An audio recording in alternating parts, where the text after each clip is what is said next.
est une figure importante du soccer. En fait, il a été nommé parmi les 10 personnes les plus influentes du soccer canadien.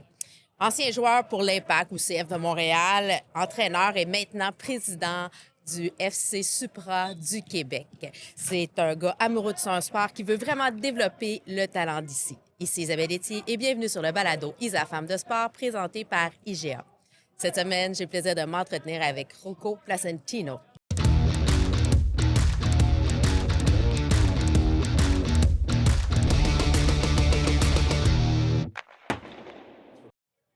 Rocco, bienvenue. Merci beaucoup. Contente, je suis comme, on est en plein milieu d'une session d'entraînement pour ton équipe. Oui. C'est incroyable, une nouvelle équipe professionnelle. On est ici au stade, à côté du stade Boréal. On est à Bois-de-Boulogne que vous allez maintenant partager avec les Roses. Oui. C'est quand même bien tout ça de voir le développement du soccer canadien comme ça. Rocco, c'est un projet qui est important pour toi. Tu dis que le titre de président, c'est pas ça qui compte, c'est vraiment de développer. Je veux que tu m'expliques, qu'est-ce que ça représente pour toi, le Supra? Pour moi, ça représente toutes les communautés québécoises. Oui, hein? Oui, j'étais pendant 13 ans de mes dernières années à Ville-Saint-Laurent dans le foot amateur. Avant ça, j'étais une professionnelle pendant 12 ans. Alors, j'ai pris le mélange de tout ça. Et pour moi, j'ai pensé que ça, c'était un projet, pas un vouloir, mais un besoin ici au Québec. Parce que le talent qu'on a ici, en tant que garçons et les filles, c'est énorme. Et c'est le temps de donner la chance à ces jeunes-là de s'exprimer dans une équipe professionnelle, une ligue professionnelle. Mais quel impact concrètement tu penses que cette équipe-là va avoir pour les jeunes? Tous les joueurs qui vont jouer dans cette équipe sont des joueurs qui ont joué dans les clubs amateurs ici. Alors, le jeune qui a joué avec un club amateur comme Rivière-des-Prairies ou Saint-Laurent ou ES Laval, peut-être un jour, ça va être eux dans cette équipe-là parce que c'est une équipe québécoise. Alors, je pense que la lumière, finalement, de les jeunes joueurs québécois, c'est pas seulement aujourd'hui avec le CF Montréal, mais aussi avec le FC Supra. OK, là, je veux vraiment qu'on explique aux gens parce que, bon, pour les néophytes, là, pour les gens qui connaissent un petit peu moins le soccer, c'est quoi la Ligue? Bon, c'est la Canadian Premier League, mais ça représente quoi? Là? Donner des comparaisons pour comprendre. Là. C'est une Ligue canadienne? Oui, le CPS, c'est une Ligue canadienne. C'est une Ligue première division. Alors, on a l'accès à jouer dans le CONCACAF Champions League, comme le CF Montréal. OK, fait que... OK. C'est une première division. Alors, ça se peut qu'on va jouer dans le Coupe Canada contre le CF Montréal en finale ou contre le TFC en finale. On ne sait jamais. Non, mais, ça serait incroyable. Oui, non, mais pour nous, regarde, c'est toujours des objectifs, ça c'est sûr. Mais la Ligue canadienne Premier League, c'est vraiment une ligue première division. Et c'est connu maintenant sur One Soccer. On joue beaucoup des matchs, tous les matchs sur One Soccer, TSN. Et il y a des joueurs qui ont été vendus des équipes CPL en Europe, en MLS. Et c'est la vision de le FC Supra, c'est vraiment de donner la capacité à des joueurs pour jouer dans cette sienne et de un jour peut-être être vendu dans un plus gros club comme on l'a fait avec Isma Koné et Moïse Bombito. Fait que c'est un peu comme une espèce de vitrine pour notre 100%. talent d'ici. Ils peuvent se développer en étant professionnels et en ayant une chance de compétitionner contre une autre équipe d'ici. Mais c'est une autre opportunité pour eux. 100%, mais en même temps, on veut gagner aussi. Non, les mais professionnels, alors c'est important aussi. On va avoir du plaisir, mais on veut... c'est 8 équipes dans la Ligue.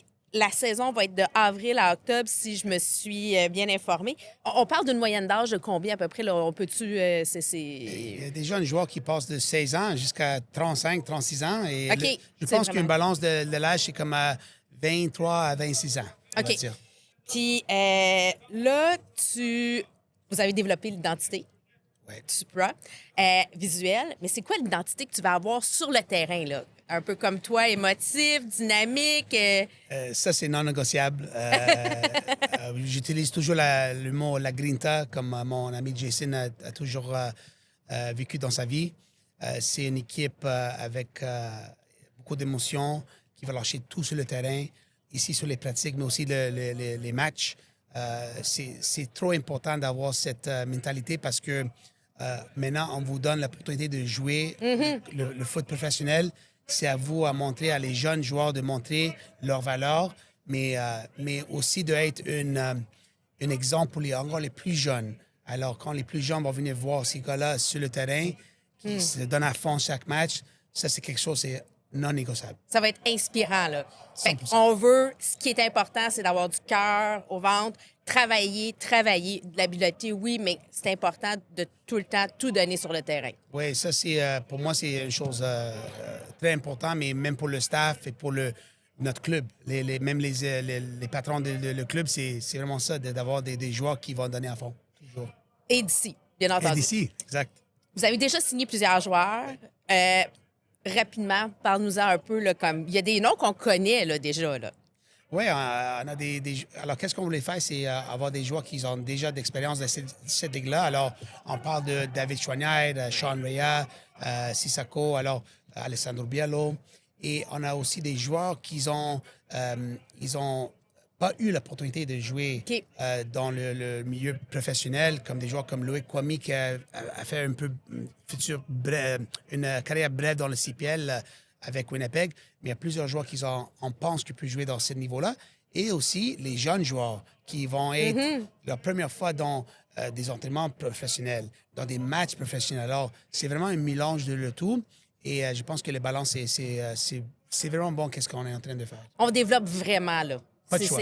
C'est ça. T'sais, on utilise du talent, déjà de l'expérience, on met ça en contact avec des jeunes qui vont apprendre des meilleurs. Fait que ça va permettre d'avoir un club vraiment compétitif rapidement. Et n'oublie pas, on parle des joueurs, mais même des coachs, c'est tout le staff. C'est vrai. C'est tous des staffs T'as québécois raison. qui sont venus de le milieu amateur. Alors, tous les coachs, tout le staff, ils vont avoir leur chance de prouver qu'ils ont mérité d'être dans ce niveau-là. C'est vraiment un beau projet. On va parler un peu de toi, Rocco. Qu'est-ce qui nourrit ta passion, toi, pour le soccer? Pour moi, c'est le foot, à part ma famille et ma femme, c'est mon amour. Depuis jeune C'est ta âge. maîtresse. Exact, le seul. Mais non, mais pour moi, le foot, le soccer, comme on dit ici, c'était parmi ma vie depuis 3 ans. Et d'être ici aujourd'hui, de parler d'une équipe professionnelle, c'est magnifique. Je suis vraiment content, mais comme je dis à plusieurs personnes, j'étais bien dans ma vie avec CS Laurent. C'était bon. J'ai travaillé fort, mais quand j'ai mis quelque chose dans ma tête, maintenant, j'ai dit à ma femme, ça va être 2-3 années vraiment difficiles parce qu'on doit bâtir quelque chose de nouveau. Ben oui, non, mais on partait de zéro, là. Zéro, mais ça, c'est les plus beaux projets, c'est ça. Si tu avais été dans un autre sport que le soccer, quel autre sport tu penses que tu aurais pu avoir une passion qui peut un peu s'égaler, là? OK, alors, avec mon grandeur, j'aime le hockey, mais je pense pas. Ouais, mais regarde, là, on a des Cole Caulfield, on a des... Ouais, non, mais mon fils, il joue le hockey, alors je vais dire le hockey. J'aime beaucoup les Canadiens de Montréal. J'aime le sport hockey aussi, mais alors, c'est le hockey, c'est sûr. Mais d'ailleurs, il y a, en réchauffement, la plupart des joueurs de hockey font du dribblage, font des exercices de soccer. Oui, tu le vois toujours dans dans les corridors, là, c'est cool. Pour toi, c'est quoi les aptitudes les plus importantes au soccer, justement? Pour moi, c'est vraiment le foot, ça te donne la chance de comprendre des autres cultures dans la vie, des autres religions dans la vie.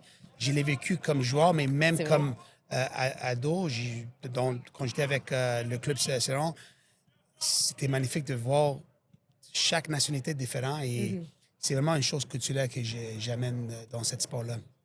Mais c'est beaucoup des valeurs, hein, de se rassembler, d'appartenance, puis il y a un échange, justement, entre les différentes cultures, comme tu dis. Oui, regarde, ici au Québec, on est fiers d'avoir beaucoup d'immigrants qui sont québécois aujourd'hui. Comme moi, ma famille sont des Italiens, mais je suis québécois. Oui. Mais on parle de toutes les nationalités et c'est vraiment voir, comme quand tu vois une musulmane qui fait le ramadan, c'est quoi le ramadan? Pourquoi? Et ils vont t'expliquer le pourquoi. Alors, c'est vraiment cool d'avoir cette chose-là. Bien, je sais pas si tu es d'accord avec moi, vraiment, le sport, ça rassemble. Ah oui. Tu sais, c'est comme si c'est le moment où il n'y en a plus de différence. On est tous ensemble à travailler vers le même objectif. On oublie, on peut se partager là, lorsqu'on est sur la ligne de côté, mais quand tu arrives sur le terrain, il Il n'y en a plus, là. On est ensemble en équipe, on veut aller faire le but et gagner la partie. Et c'est partout tout le monde. Hein? Le Oui, soccer, oui. le foot, c'est partout le monde et c'est ça le beauté. Alors, on parle ici de Québec, mais c'est même la même chose en Afrique ou la même chose en Ben oui. Maroc. Alors, c'est vraiment un sport qui rassemble tout le monde ensemble. Et quand c'est le 90 minutes, c'est ça qui compte. Et quelques minutes selon les... Peut-être 5 ou 10 minutes en plus, ouais. Mais d'ailleurs, là, on parle de ça, tu sais, en juin-juillet prochain, c'est la Coupe du monde en Amérique du Nord. Toronto, Vancouver, au Canada, vont recevoir, il va y avoir 13 matchs. C'est l'événement sportif le plus suivi dans le monde. Hey, c'est encore plus gros que les Olympiques. Comment tu peux expliquer ça? Tu sais, comme toi, tu viens de l'intérieur, là. La Coupe du monde, on ne peut pas comparer la Coupe du monde à les autres événements.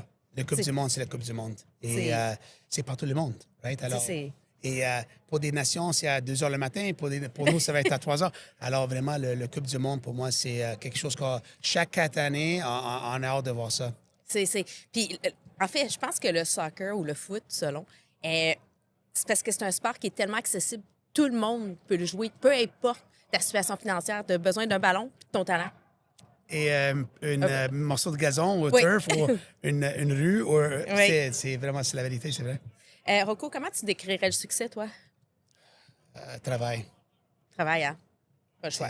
C'est le travail et c'est la passion.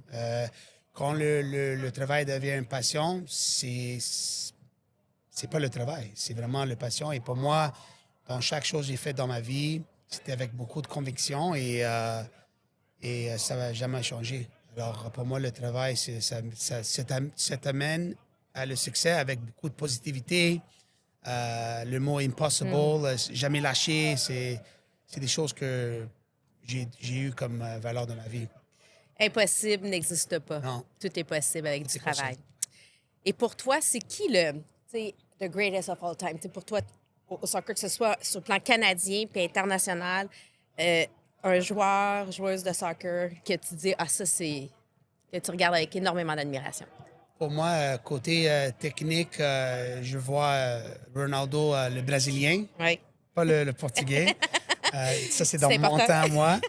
Le Brésilien Ronaldo, pour moi, c'est le joueur plus qui m'a donné beaucoup dans ma vie de soccer. Mais aujourd'hui, si je pense à des joueurs comme Cristiano Ronaldo, des joueurs comme Messi et des autres joueurs connus qui ont redonné beaucoup dans leur communauté, dans le monde de soccer. Alors, c'est ces 2 joueurs-là. Sur la scène canadienne? Il y en a plusieurs. Pour moi, c'est Ismaël Koné, Moïse Bombito, parce qu'ils sont des joueurs de notre quartier. Ouais. Mais honnêtement, tout le foot canadien, même le côté féminin, qu'est-ce que le foot féminin ils ont fait au Canada dans les dernières 10 ans, c'est magnifique. Avec la Ligue aussi NSL qui a parti l'année passée, finalement, on a une Ligue canadienne féminin. Alors, beaucoup de succès côté canadien sur le côté garçon et féminin. Ben, tu le mentionnes, on est, comme je le disais, d'entrée de jeu, on est à côté du Stade Boréal. Lorsque tu as lancé le projet, il y a 5-6 ans, ou bien dernièrement, l'enjeu, c'était le stade. Où est-ce que vous étiez pour jouer? Lorsque le Stade Boréal est arrivé, vous avez fait « on a peut-être une solution ». Explique-nous justement de quelle façon les roses peuvent influencer le Supra et le Supra les roses. J'ai un bon ami qui une des patrons de Les Roses, c'est Jean-François Crevier. Mais oui. Il était avec moi à Ville-Saint-Laurent parce qu'il habite là-bas. Il était un grand commanditaire de Saint-Laurent. Alors, c'est grâce vraiment à lui qu'on a eu ces discussions initiales quand il a bâti le Stade Boréal. Je disais, hey, Jeff, peut-être maintenant mon projet CPL peut être vivant. Alors, Les Roses, après beaucoup de discussions, on a mis une entente ensemble. Pour avoir une maison aussi. Ben oui. Et c'est là où on a dit, avec les investisseurs de FC Supra, on a le lieu maintenant. Est-ce qu'on veut bâtir vraiment cette franchise? Et comme on dit en anglais, the stars aligned. Ouais. Et aujourd'hui, on est là avec une équipe de soccer. C'est fou, hein? Tu parlais justement des investisseurs. Et bon, c'est important. Rapidement, il faut quand même les mentionner parce que sans... c'est les propriétaires, ça, ces gens-là. Ce pas beau projet-là, ne fonctionne pas. Oui, alors, ça a tout commencé avec Matt Rosetta et Angelo Pasto, qui sont 2 personnes qui ont déjà des équipes professionnelles dans le monde du sport. Oui. Ils ont des équipes de soccer masculin et féminin à Rome et aussi une équipe de basket à Naples. Et c'est là où on a commencé des discussions vraiment importantes. Et de là, j'ai eu une rencontre avec Jean-François Chenaille. Oui. Parce que c'est un passionné de soccer aussi, un grand commanditaire dans le temps avec AS Blainville. Et ça a pris un meeting avec lui et un meeting d'un de ses meilleurs amis, Stéphane Tétrault, le patron des EB Games. Et avec des autres petits investisseurs comme Joe Gallucci, des frères Jonathan et Michael Palumbo. Il y a des petits investisseurs aussi qui sont embarqués dans ce projet-là, mais c'est vraiment grâce à les patrons majoritaires qu'ils ont cru plus dans le projet de communautaire. Et c'est là où je pense que j'ai vendu ma soupe. Oui. Mais ils sont fiers. Honnêtement, on se parle beaucoup et ils sont impliqués beaucoup dans le day-to-day, dans comment... Ils ne gèrent pas de qu'est-ce qu'on fait sur le terrain, mais Non. le tout de le projet, ils tiennent ça au cœur. Alors, on est vraiment... si elles sont un, on n'est pas là aujourd'hui. C'est vraiment... C'est une belle équipe, là. Ouais. Autant sur le terrain, autour et tout ça. On est fiers. Je vais te ramener sur le nom, le FC Supra du Québec. Ouais. Moi, je m'arrête sur le du Québec parce que c'était important de dire que c'était le club du Québec. Oui. On va sur le terrain aujourd'hui. Il y a des joueurs qui habitent à Sherbrooke, Drummondville, Laval, South Shore. C'est une équipe du Québec. C'est pas une équipe du Laval, c'est pas une équipe du Montréal, c'est une équipe du Québec qui en est fière, qui on va jouer des matchs à Laval, des matchs à Montréal et même on va jouer un match à la Ville du Québec le mois de juin. Oh, intéressant, ça va être le fun, ça. Ouais. Partout à travers la province, on va voir. J'aime ça. Parlons soccer féminin, justement. Bon, l'importance de développer le sport au féminin, tu disais, de ta fille, justement, qui joue, d'avoir des modèles comme ça, d'avoir cette ligue-là, ça change tout, là. Finalement, je pense qu'on est encore en arrière de le développement côté féminin. J'ai ma fille qui joue U14 en défense. Je ne sais pas comment elle est un défenseur. On est tous des attaquants dans la famille. Mais... elle veut vous contrer. Elle n'a pas eu le choix de se défendre toujours contre vous autres, je pense. Oui, exactement. C'est un bon point. Mais non, c'est vraiment la NSL, Jean-François Clavier avec Isabelle Chevalier, qu'est-ce qu'ils sont en train de faire avec les Roses de Montréal et avec la NSL, finalement. Honnêtement, je suis fier d'eux. Je fais part de cette famille-là parce que ma fille joue. On a eu le BBS saison l'année passée. On a vu des matchs et c'est tellement cool. C'est un beau spectacle. C'est intéressant. Et tu sais, bon, on a tous été frappés par le phénomène Ted Lasso. Hein? Avec le Believe. Et là, il va y avoir une nouvelle saison et c'est avec une ligue professionnelle féminine, justement. Non, mais c'est ça. Pourquoi pas? C'est... Le soccer féminin, c'est un sport vraiment important aujourd'hui dans le monde aussi. Oui. Alors, c'est important qu'on discute ça. Vraiment important. Bon, j'étais dans une série, Ted Lasso. C'est quoi, toi, ton film de foot? C'est quoi le film que tu dis, si vous êtes amateur ou pas amateur, si tu écoutes ça, tu peux pas ne pas tomber en amour avec ce sport-là? Il y en a plusieurs maintenant. Il y a aussi Tom Brady, le projet Birmingham, une équipe qui a acheté en Angleterre. Et une autre, j'aime beaucoup le story de Wrexham, de Ryan Reynolds, un Canadien qui a acheté une équipe dans 5e division et aujourd'hui ils sont en 2e division. Et peut-être un jour que le FC Supra va avoir leur propre... documentaire? On ne sait jamais. On lance ça dans l'univers. Le projet est tellement cool parce que c'est un projet local que je pense qu'on peut avoir quelque chose de ce genre dans le futur. Je pense qu'on devrait lancer. Je pense qu'il faudrait le commencer maintenant pour avoir les débuts. On est là. Moi, toutes mes discussions, c'est ça. Le soccer, c'est le sport le plus joué au Canada. C'est le sport qui a une plus grande progression. Pourquoi tu penses? Ça coûte pas cher, même si ça commence à coûter un peu cher. Mais comme tu as dit tantôt, c'est un ballon, même pas des souliers, tu as besoin. Mais non, jokes aside, au Québec, on est presque 200 000 jeunes qui jouent le foot, le soccer. C'est incroyable. 2 fois plus que le hockey, là. On va se dire les vraies affaires, là. On jase. Moi, j'aime le hockey. Mon fils, il joue le hockey. Le hockey va être toujours le sport canadien, québécois, c'est normal. Mais le soccer, les chiffres sont là. Presque 200 000 jeunes qui jouent le soccer ici au Québec. Et ça donne aussi la chance à des jeunes joueurs et joueurs qui n'ont pas les moyens de jouer le soccer. On donne la chance aussi à ces personnes-là. Bien, moi, je pense que les jeunes devraient jouer au soccer l'été puis à la limite jouer au hockey l'hiver. jusqu'à un certain âge. Tu sais, quand ils sont jeunes, tu peux faire plusieurs sports. On prône beaucoup ça présentement, parler, tu sais, de développer des habiletés dans différents sports. Es-tu d'accord? Oui et non, parce que OK. le soccer, je te dis, c'est un sport de 12 mois par année parce que tu as les terrains à l'extérieur, tu as des gazons, tellement que beaucoup de gazons. Est-ce que c'est pas en bon état? Je sais pas, mais on a beaucoup de gazons. Et à l'intérieur, regarde, on a des dômes, Ben oui. on a des complexes. C'est vrai. Le hockey, c'est pas la même chose. C'est vraiment un sport d'hiver. Alors, il y a le spring hockey, mais c'est vraiment les gens qui sont vraiment forts et qui ont l'argent qui jouent le spring hockey parce que ça coûte énormément. Moi, j'ai jamais mis mon fils parce que ça coûte tout cher. Mais le soccer, tu peux, avec 2 000 3 000 piastres, tu joues toute l'année. Et C'est c'est pas vrai. beaucoup. Mais moi, ce que je veux surtout prôner, c'est d'avoir des jeunes dans différents sports. Pas Oui. juste un sport. Non, c'est Avant très- l'adolescence, c'est important d'avoir du plaisir puis de se développer à différents niveaux. Oui, non, je suis d'accord avec toi. Et grâce à des écoles qui offrent le volleyball, le basket, vrai. alors il y a beaucoup de gens qui. Mon fils, dans l'école, il joue tous les sports. Et c'est important mais même pour connaître des autres sports, tu vas aussi comprendre des autres motor skills aussi. Oui. Alors, non, tu as raison. Pour jouer plus d'un sport, c'est très important. Au balado et à Femmes de sport, on aime finir avec des tirs de barrage. Alors, c'est des ceci, cela. OK. Puis tu m'expliques ta réponse.